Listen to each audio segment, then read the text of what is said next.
Hi, and welcome to the Human Side of Business podcast. I'm Micheal, CEO and co-founder of Intuitive Performance. I'm a performance coach, HR professional, whole person leadership facilitator, and your host. The Human Side of Business podcast is fueled by the genuine curiosity to understand how personal characteristics and skills can be leveraged to drive individual and team performance, tangible outcomes, and ultimately organizational success within business.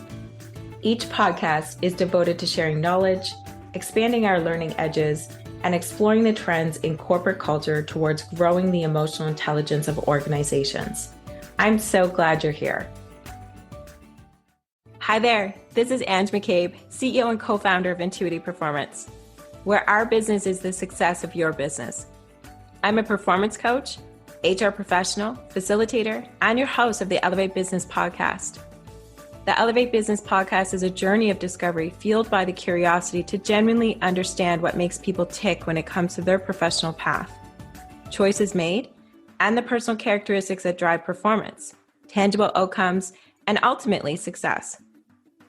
The Elevate Business podcast is here to promote the enormous contributions of small and medium-sized businesses around the world by exploring the actions that make a workplace successful, the trends in corporate culture towards growing the emotional intelligence of an organization, and how we build whole person performance from the ground up.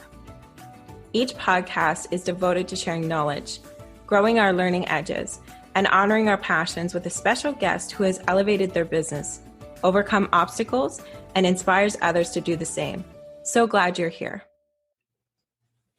Hi, and a warm welcome to episode number 30 of the Elevate Business podcast. Both myself, Ange McCabe, and Scott Rust are your hosts. We have the pleasure of introducing you to Micheal Collins, a passionate entrepreneur based out of Edmonton, Alberta, here in Canada.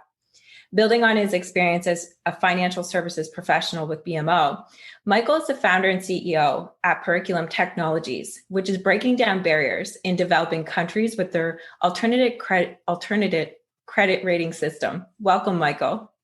Hi, thanks for having me.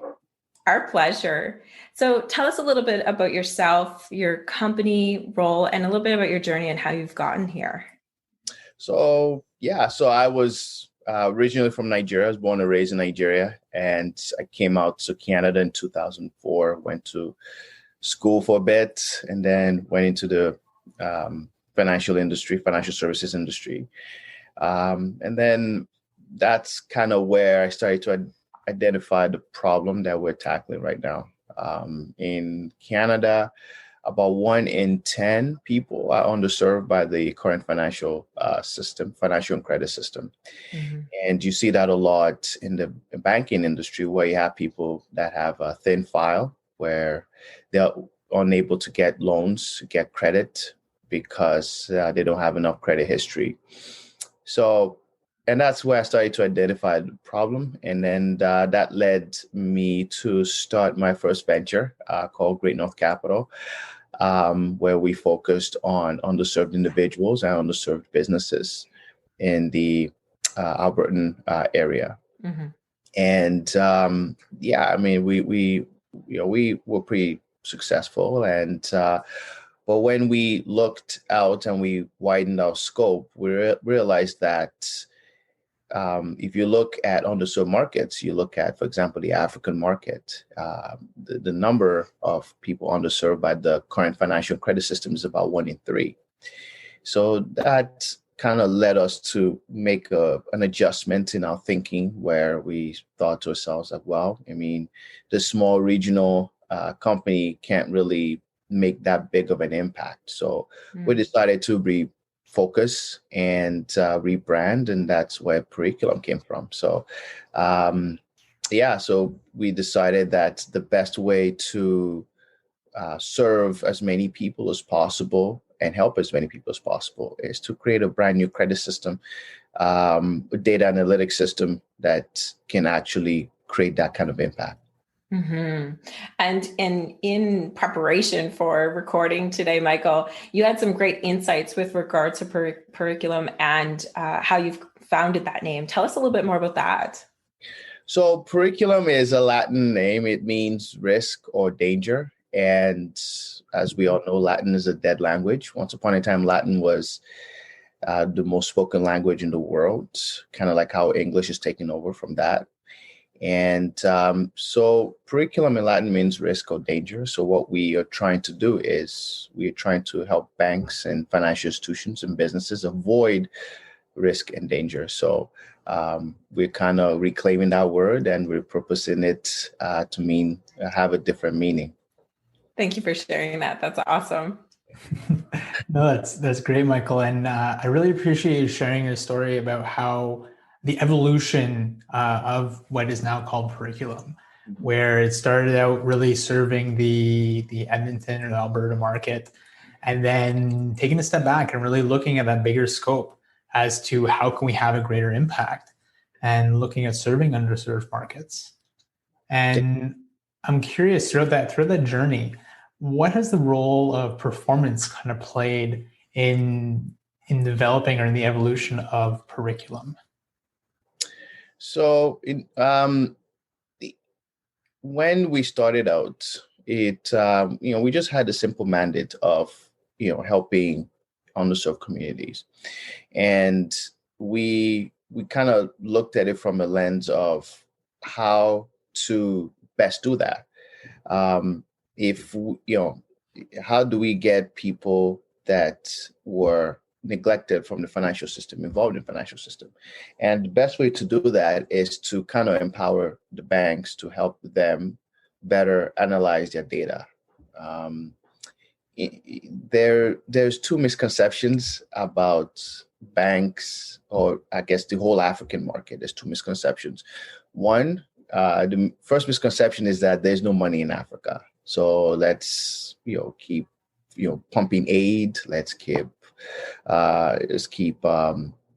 creating more micro lending companies or lending companies, and that's simply not true. There's a lot of resources and money in the African market. The other misconception that is in the African market is there is no data, no available data on people to be able to make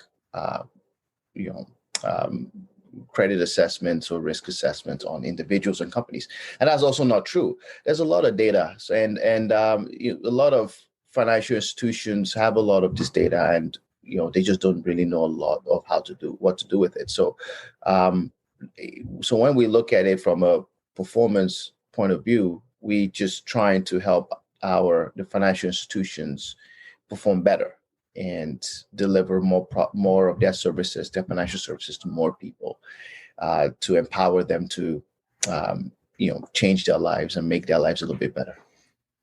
Mm-hmm. And so it really sounds like, Micheal, that you've taken this opportunity and stepped forward to challenge the financial market and really turn that kind of proverbial triangle upside down to look at it in a different manner for, disadvantaged markets. Mm-hmm. And so when it comes to your learnings throughout this journey, tell us what's been the biggest one for you? As an entrepreneur, it's difficult. It's one of those things where, you don't become an entrepreneur to be rich. I don't care what anybody says. There's other easier ways to be rich. People look at like the Elon Musk and Jeff Bezos and all those guys and go, oh wow, the main thing is passion and love for what you do, and that's something, and your why. That's something that you have to have a very strong why to put yourself through this, and it's one of those things that it's extremely difficult. So in terms of learnings, well, I've learned a lot about myself, about how much pain I can tolerate, and as an entrepreneur, there's a lot of pain. I think it's Elon Musk that said that entrepreneurship is like eating glass and staring into the abyss. And that's a little bit morbid, but it's not entirely wrong. But it's just the biggest, like I said, biggest thing I've learned about myself is the ability to hear a lot of no's. A lot of people, look at you like, what are you doing? You're crazy. and just keep going. The perseverance, the ability to just keep moving forward. I think that's the biggest thing that I've learned about myself. Is that there's, regardless of whatever happens, I just, pick myself back up and I just keep going forward. And I'm curious, Micheal, has that always been the case for you? Or is that something that you feel has been cultivated over time? This ability to adapt and to pick yourself back up and overcome challenges? Yeah, I think that goes to there's a lot of studies of are entrepreneurs born or are they made? Um, I think a bit of both. For me, for example, I was raised by my grandparents in Nigeria, and my grandfather, he grew up, poor, and he ended up becoming very, very wealthy, and it was through real estate. He owned a lot of prime real estate in Lagos, and he was able to pull himself out of poverty and give his kids and grandkids the opportunity for a better life. Because of his hard work, I was able to come to Canada, right? And it just shows that kind of effort, how far it can go into the future. So I think part of my makeup is from that. Just, I wasn't alive when he was starting out and going through his struggles, but I've heard stories, and I think, growing up with my grandparents and see my grandpa not go to work and he's just well off, and I'd go with him. Sometimes I would just ride around with him, and the driver would go to his banker and he'd go see his different people and have different meetings. I just seen that, just kind of like, it's like, so there is a different way to become successful other than working for somebody, right? So a bit of that was taught just by seeing my grandpa, and a bit of that I think is just something that you develop as you go on, that kind of resilience and that mindset. And I'm curious to understand, so you've spoken a lot in the past few moments, which is highly interesting to us, of course, when it comes to that grit and resilience muscle. So what process or what thought process do you go through when you hit those walls or when you get knocked back based on, your vision and your mission with your company? I meditate. I think having a spiritual connection is very important in this game. It's, if a person is a religious person, then you should go closer to your religion, whatever that religion is. If you're a spiritual person like myself, I think meditating and just having that self-awareness is very important, because there's a lot of obstacles and it's very challenging, and you have all these people telling you no and it can't be done, and you all this stuff, right? And when you go through that, when you go through things like that, you have to have something that centers you, that helps you, that reminds you of yourself and keeps you in the moment, in the present, right? And also for me, if I'm having a really long, tough day, I would just, right now I'm working in my basement. I'll just go upstairs and hang out with my boys and we'll watch cartoons, right? Cartoons that I watched when I was a kid. And, cartoons like Yu-Gi-Oh!, Dragon Ball. It's like, just like cartoons, right? And it helps you because it takes you out of that mindset, and you're hanging with your loved ones and you realize that, at the end of the day, it doesn't matter what happens, you have people that still love you. And that definitely helps. I think having a strong connection to people that love you no matter what, and also having that spiritual or religious connection will help you through difficult times, for sure. Sounding like it's that balance between really knowing your North Star, having positive outlets, and being able to play and almost turn off for a little bit. Yeah, for sure. And shifting gears a little bit here, Micheal, have you faced any pain points around growing your team? And what does that look like in the evolution of Periculum? So hiring is extremely difficult and also rewarding. You need to have a solid team. Like my background is business. I know nothing about data analytics. I know nothing about coding. I know just enough to have a conversation. Like when you talk about machine learning, AI. So having a solid team is very important. Having said that, if you have to have the mindset of being able to hire very slowly but fire very quickly. And we've had people that joined us that didn't fit our culture. We have a small team, but we already is developing a culture. That same tenacity and grit and determination, that drive, it comes from the top. And I've kind of infected like my whole team with that same mindset. So if someone comes in that doesn't fit into that, they typically don't last. They typically realize that, yeah, this is not what I thought it was. So they typically will remove themselves or they'll end up getting fired. But in terms of building a team, you have to, as a leader, as the person at the top, you set the standard. I say a business is like an upside down house. The foundation is at the top. It's not at the bottom. It's at the top. And you set that foundation for the rest of your team. And if you don't have that determination and drive and whatever core strengths you have, your team won't have that as well. So for me, like I mentioned, I hire very slowly. I go through a long process before I hire someone. Unless that person is recommended by someone that I already trust, I tend to hire very slowly. And then when I do hire someone, there's a trial period where I kind of almost micromanage a bit because I want to see how you do. But then once you prove to me that I can trust you and you actually are capable of doing what is expected of you, I leave you alone. I'll just kind of go, okay, you know what, I'll leave you alone. And I know that, the outcome is going to be positive. Mm-hmm. And so when it comes to your team environment, what is it that you've done in the past or you're currently doing to ensure that your team environment thrives? Weekly team meetings is very important.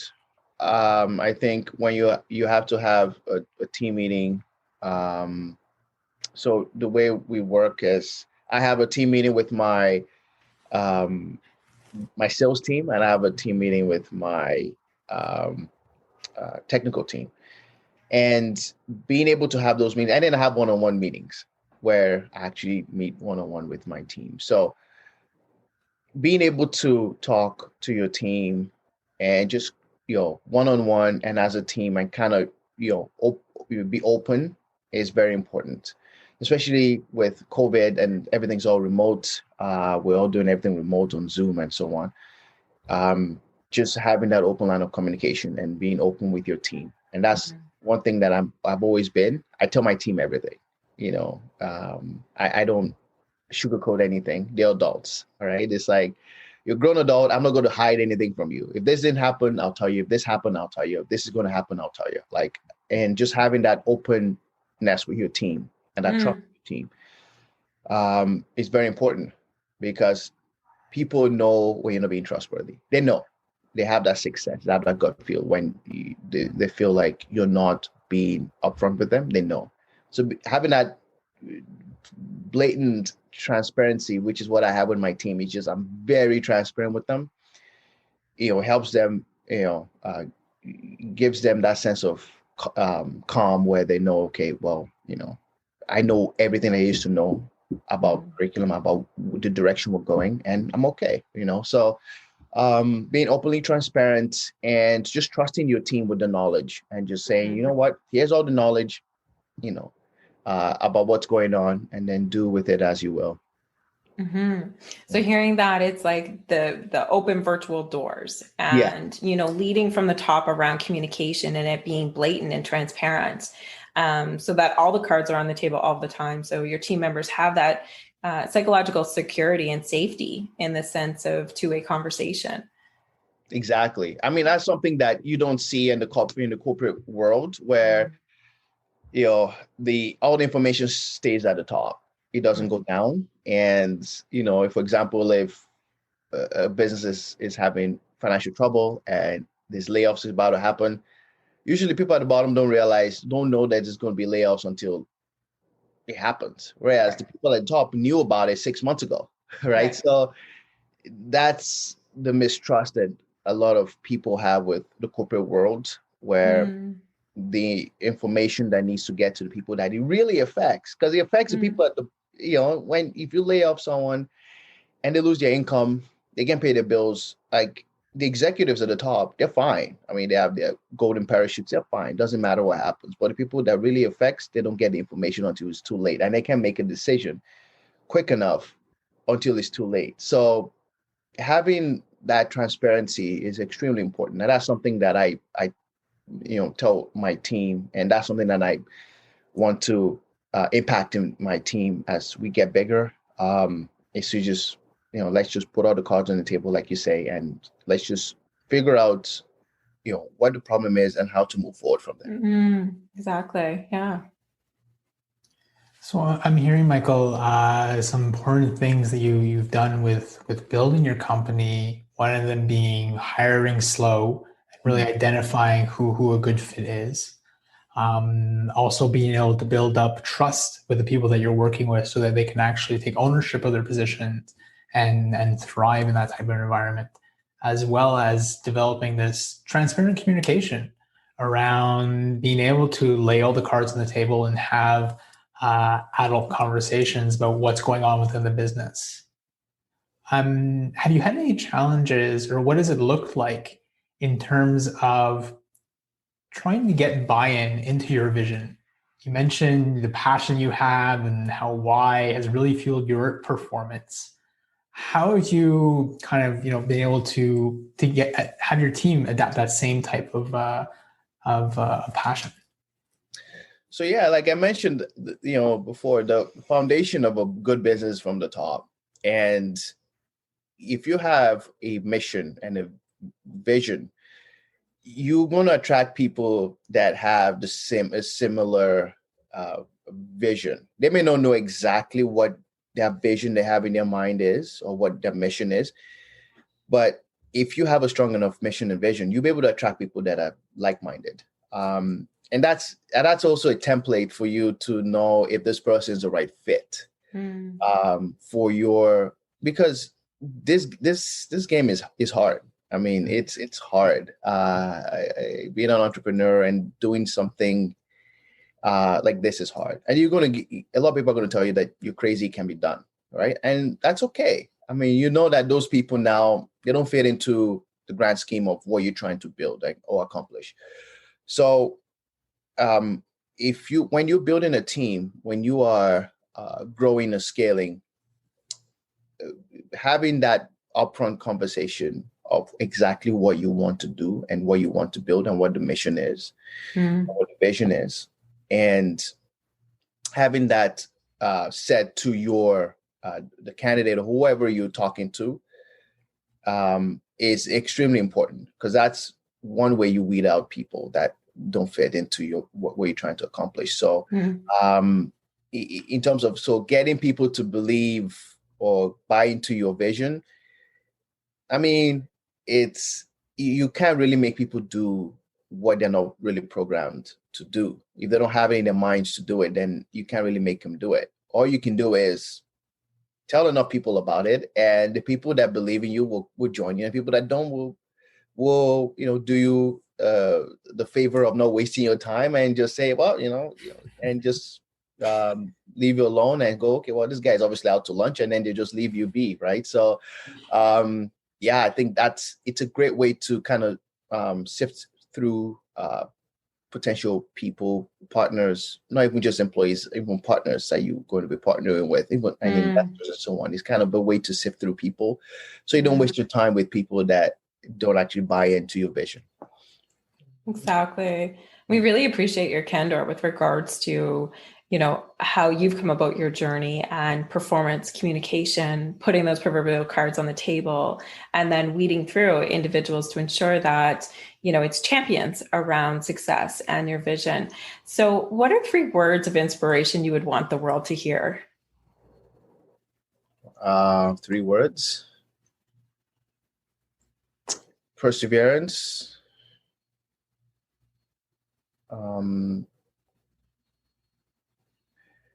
Humanity. I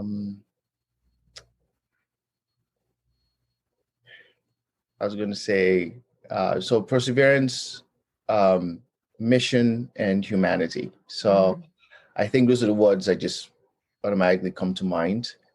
Perseverance, because obviously, everything we do is hard. And I say this to people when, people look at me and I have friends that go, oh, you work for yourself and you don't have to answer to anybody. And I go, you know what? It doesn't matter what you do. It's hard. Being an entrepreneur is hard. Being an employee is hard. Being a single mom or single parent is hard. Like everybody has, whatever you do, it's hard. And just having that perseverance to just keep going, to keep pushing forward despite obstacles is, why I say persistence. And then mission, having a mission around what you are persistent about is very important. You can't, you having like a mission of solving a problem, and that leads to humanity.